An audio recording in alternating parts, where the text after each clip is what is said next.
And you're probably already thinking about New Year's resolutions for 2009. Next in Focus, a new way of looking at resolutions by choosing a word that can change your life. We'll have advice from a life coach just ahead.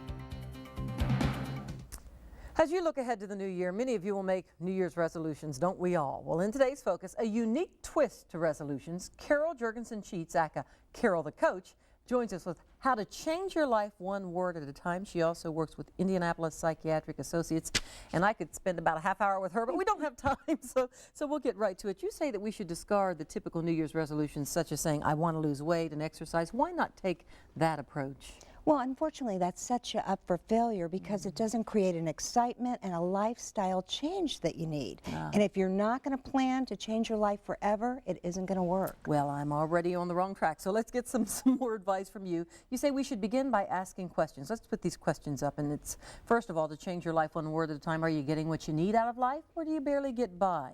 Do you see yourself as an advocate for you, or are you a victim to life's circumstances? Do you look for opportunities to get your needs met, or do you always think of others first? What's the purpose of those questions? Where should we be on those on the side of those questions? Well, you know, those questions all indicate that you have to put yourself first and you have to be focused on you. That's hard for so many of us. Oh, absolutely, and especially women and mothers. Right, we tend to take care of everybody else, so how do we change that mindset?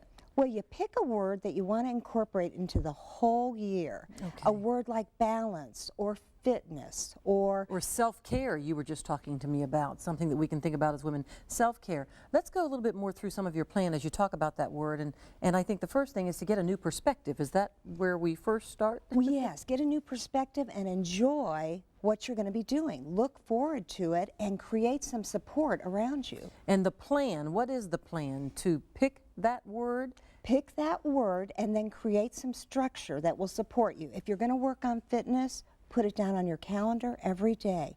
I say apply the rule of 5. Come up with 5 things every week that you can do to support that word. To support the word, because that's probably part of the problem. So write a goal statement with that word. Let's say you're choosing fitness. What might a typical goal statement be for that word?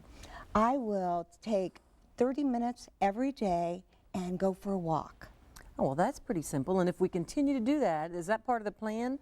Persistence, I guess, is one part of the plan. Well, persistence is the adjective that needs to describe how you're going to enthuse and get excited about what is happening for the goal. So you got to be persistent. You got to believe that you can make it happen. And as we close, really quickly, one inspirational phrase that you used that really stuck out to me was living life in the moment. In the moment. That's something we can take into this new year too, living in the moment. Why is that important, Carol, in our closing seconds? Well, that is the #1 thing that creates happiness and creates enthusiasm for your goal. Living in the moment. Boy, I wish we had about another 5 minutes, but we'll have you back and do some of this again. Excellent. Carol Jurgensen-Sheets, life coach. Good to have you with us. Thank you. Back to you, Chris.